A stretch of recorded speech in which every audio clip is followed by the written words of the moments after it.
अब ज़रा कुछ पास पेपर के क्वेश्चंस देख लेते हैं। अभी तक जो हमने पढ़ा उस कॉन्सेप्ट को ज़रा अप्लाई करते हैं। यहाँ पर मेरे पास क्वेश्चन है जून 2004 का, वेरिएंट 1 2, क्वेश्चन नंबर 6 है। ठीक है, तो क्वेश्चन में वो कह रहे हैं the curve y equals to 9 minus 6 upon x and the line y plus x equals to 8 intersect at 2 points. ठीक है, एक कर्व है और एक लाइन है, ये आपस में 2 पॉइंट्स के ऊपर इंटरसेक्ट हो रहे हैं।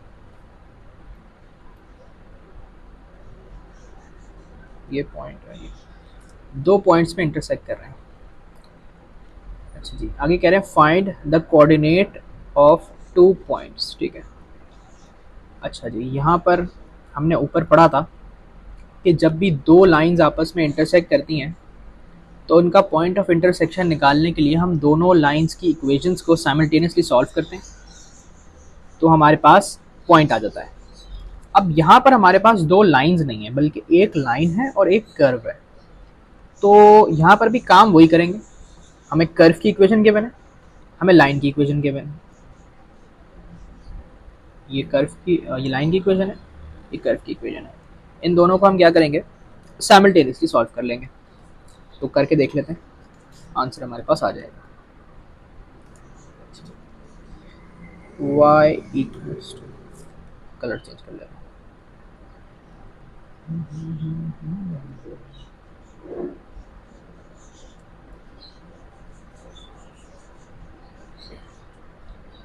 y equals to 9 minus 6 upon x.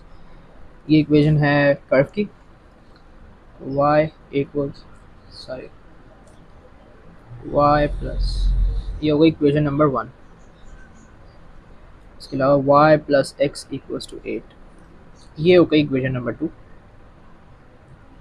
Line की इक्वेशन। साइमल्टेनियसली किस तरह सॉल्व करेंगे कि सबसे पहले तो इक्वेशन नंबर 2 में से हम y को सब्जेक्ट बना लेते हैं, तो y यहाँ यहीं रहेगा, x को उधर भेज देते हैं, माइनस करा देते हैं।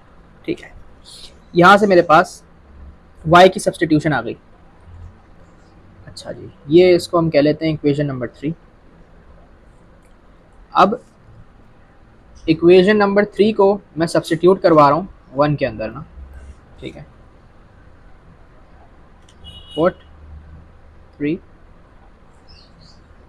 एंड 1, इसको भी सही कर देता हूँ।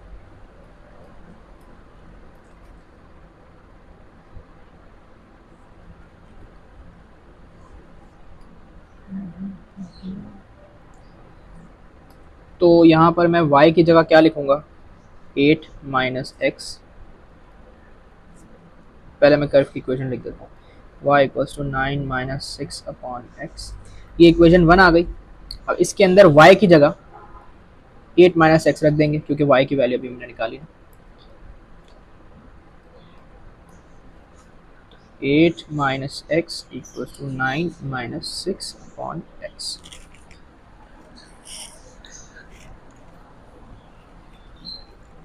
अब ज़रा मैं 9 को इधर ले आके माइनस कर देता हूँ। 8 minus x minus 9 equals to minus 6 upon x.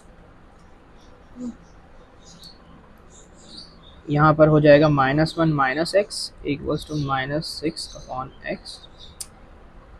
X इधर जाके मल्टीप्लाई हो जाएगा क्योंकि यहाँ डिवाइड हो रहा है, तो ये बन जाएगा minus x square equals to -6। अच्छा, एक और पेज चाहिए होगा, यहाँ पर ऐड कर देते हैं।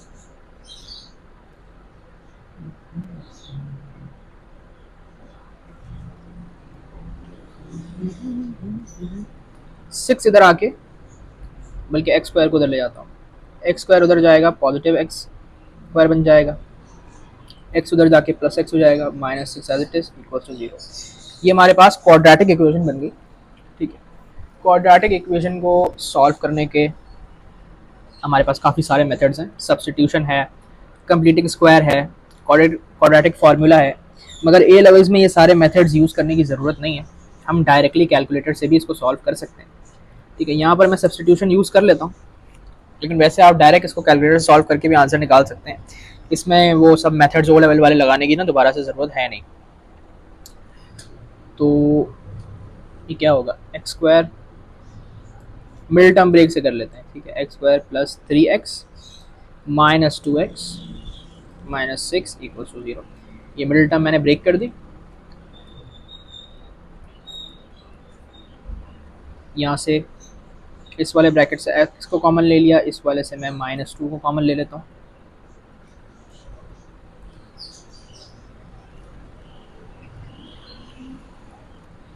x minus 2 x plus 3 equals to 0।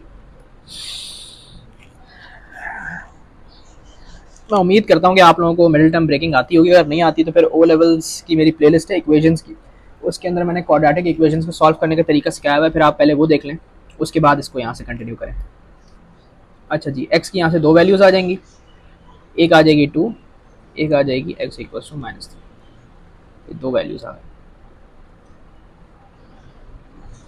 अब x की क्योंकि दो वैल्यूज़ आ चुकी है ना, तो अब y की भी दो ही वैल्यूज़ आएंगी, ठीक है। उसके लिए हम क्या करेंगे कि ये जो इक्वेशन नंबर 3 थी, इसके अंदर हम पुट कर लेंगे अपनी दोनों x की वैल्यूज़ को, ताकि हमारे पास y की दो वैल्यूज़ आ जाए।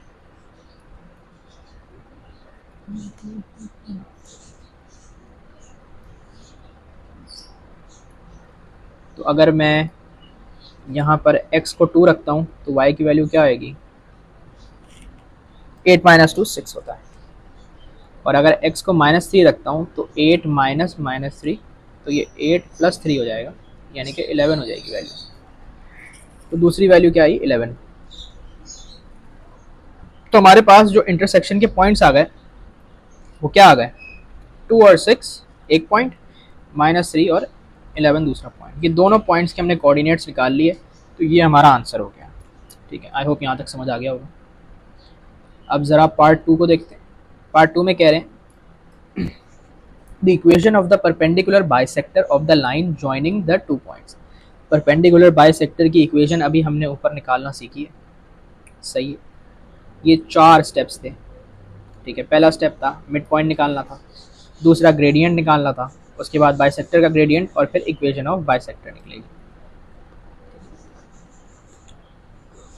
तो हमारे पास जो दो पॉइंट्स अभी हमने निकाले हैं ऊपर,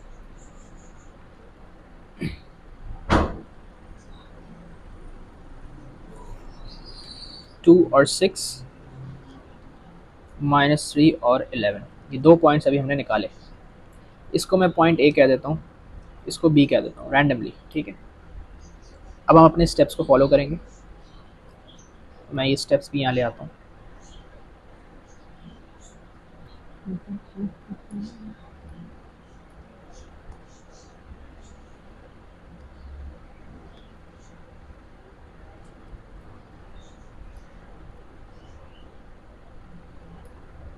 ये आ गए, सही है। तो सबसे पहले तो काम क्या करना है, पहला स्टेप क्या है कि मिड पॉइंट निकालेंगे ए और बी का। मिड पॉइंट का फॉर्मूला आई होप याद ही होगा, x2 प्लस x1 अपॉन 2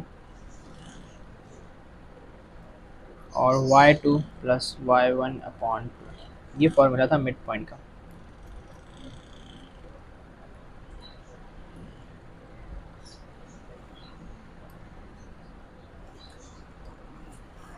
तो यहाँ पर हमारे पास दो पॉइंट्स जो हैं अपने a और b, 2 6 -3 11, तो इनको फॉर्मूले में पुट कर लेते हैं।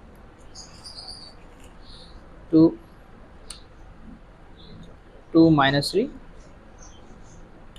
और 2 6 प्लस,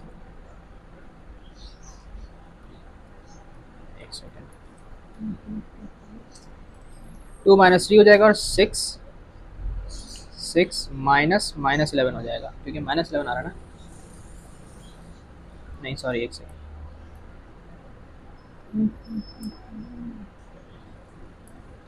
2 प्लस -3 होगा यहाँ पर, और यहाँ पर 6 प्लस 11 डिवाइड बाई 2, तो प्लस माइनस माइनस हो जाएगा। तो यहाँ पर हमारे पास जो वैल्यू आएगी वो -1 अपॉन 2 आ जाएगी। 6 प्लस 1 11 और 6 प्लस 11 17, सॉरी 17 डिवाइड बाय तो ये आ गया हमारे पास क्या चीज़, मिड पॉइंट। मिड पॉइंट आ गया। दूसरा स्टेप क्या है, find the gradient of A B. अब ज़रा इसका ग्रेडियंट निकाल लेते हैं। ग्रेडियंट का फॉर्मूला क्या था, y2 माइनस y1 अपॉन, ये किधर चला गया, y2 minus y1 upon x2 minus x1, ये फॉर्मूला था। तो अब अपने जो 2 पॉइंट्स थे ए और बी, उनको ज़रा ग्रेडियंट वाले फॉर्मूले में डाल लेते हैं। 11 minus 6 upon minus 3 minus 2, answer आ जाएगा 5 अपॉन माइनस 5, यानी कि -1 आ गया हमारे पास ग्रेडियंट। इससे अगर हम परपेंडिकुलर बाइसेक्टर का ग्रेडियंट निकालेंगे तो इसका रेसिप्रोकल करेंगे और मल्टीप्लाई बाय -1 कर देंगे, तो 1 का रेसिप्रोकल 1 ही होता है। -1 मल्टीप्लाई बाय -1 करेंगे तो 1 आंसर आ जाएगा। तो यानी कि बाइसेक्टर का ग्रेडियंट हमारे पास आ गया 1। अब हमारे पास ग्रेडियंट भी आ गया और मिड पॉइंट भी आ गया, दोनों चीज़ें आ गई। इनको ग्रेडियंट पॉइंट फॉर्म वाली इक्वेशन में डाल देते हैं। ये ग्रेडियंट ये रहा, पॉइंट क्या था, -1/2 17 ठीक है। ग्रेडियंट पॉइंट फॉर्म क्या थी, y minus y1 equals to m x minus x1। इस फॉर्मूले में डालेंगे तो हमारे पास इक्वेशन आ जाएगी बाइसेक्टर की। तो y minus 17/2 equals to gradient क्या है 1, x माइनस -1/2, ये हो गया। अच्छा जी, y माइनस 17/2, 1 के साथ जब ये मल्टीप्लाई होगा तो ये x प्लस 1/2 बन जाएगा। 17/2 उधर जाके प्लस हो जाएगा, यहाँ माइनस हो रहा है, तो ये हो जाएगा 18/2। 18/2 होता है 9, तो y equals to x plus 18/2 हो जाएगा। y equals to x plus 9, ये आ गई आपके पास equation of bisector. Equation of perpendicular bisector. तो ये एक सवाल था हमारे पास 8 मार्क्स का, यहाँ पर आपको 8 मार्क्स मिल गए भाई, अगर आपने पूरा सही किया। 2004 का ये एक और सवाल है, ये भी देख लेते हैं। Excellent.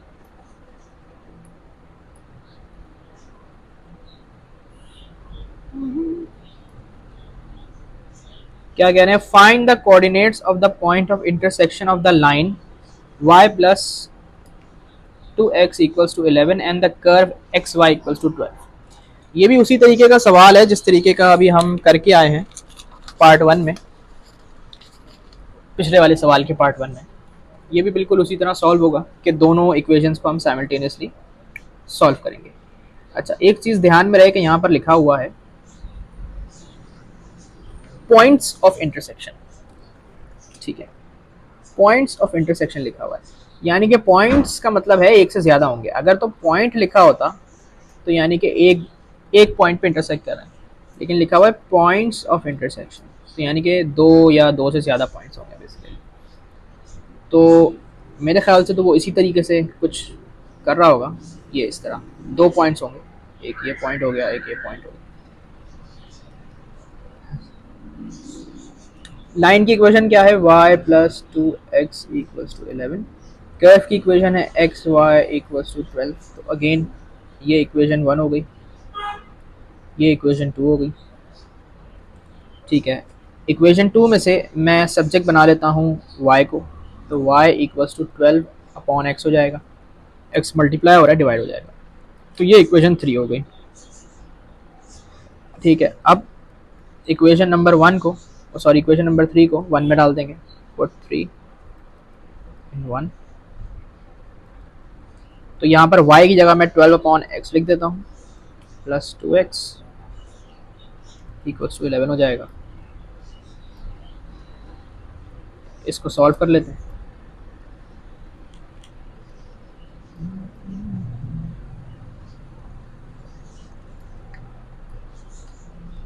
12 upon x minus 2x, 2x को इधर ले जाके माइनस करवा दिया, x को इधर लाके मल्टीप्लाई करवा दूंगा दोनों के साथ, तो ये हो जाएगा 11x minus 2x square. 2x square वापस इधर ले आया, minus 11x plus 12 equal to 0। फिर से क्वाड्रेटिक बन गई। मिडिल टर्म ब्रेकिंग कर लेते हैं।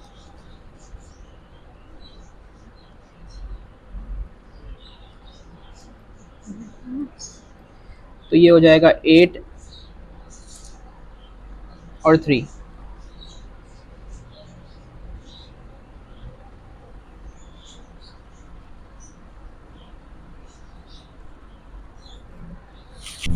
Plus 12 equals to 0। इस वाले ब्रैकेट में से कॉमन निकलेगा 2x, तो क्या बचेगा x माइनस 4। इसमें से माइनस 3 कॉमन निकलेगा, x minus 4। 2x minus 3 x minus 4। x की दो वैल्यूज आ जाएंगी, एक 4 आ जाएगी और दूसरी जो है वो 3/2 या फिर 1.5। अब x की दो वैल्यूज हैं तो y की भी दो ही वैल्यूज आएंगी, तो उसके लिए हम क्या करेंगे,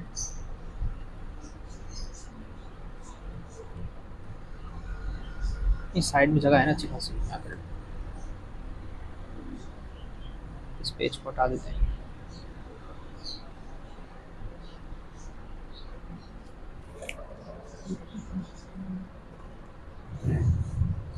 सही। अच्छा जी, x की दो वैल्यूज क्या आई हैं, 4 और 1.5। अब x की दो वैल्यूज आ गई तो y की भी दो ही वैल्यूज आएंगी, और क्वेश्चन में भी मेंशन था पॉइंट्स ऑफ इंटरसेक्शन। तो जो इक्वेशन नंबर 3 है उसमें मैं दोनों वैल्यूज को रख के देख लेता हूँ, y की दो वैल्यूज आ जाएंगी। ठीक है, y इक्वल्स टू 12/x है, y 12/4, तो 3 वैल्यू आ जाएगी। y इक्वल्स टू 12/1.5 है, तो y अपॉन 1.5 होगा 8। तो इस तरह हमारे पास दो पॉइंट ऑफ इंटरसेक्शन आ गए। पहला वाला हो गया 4 और 3, दूसरा हो गया 1.5 और 8। ये हो गया हमारा आंसर। तो सिंपल काम किया है, साइमल्टेनियसली सॉल्व किया दोनों को बस, और कुछ भी नहीं।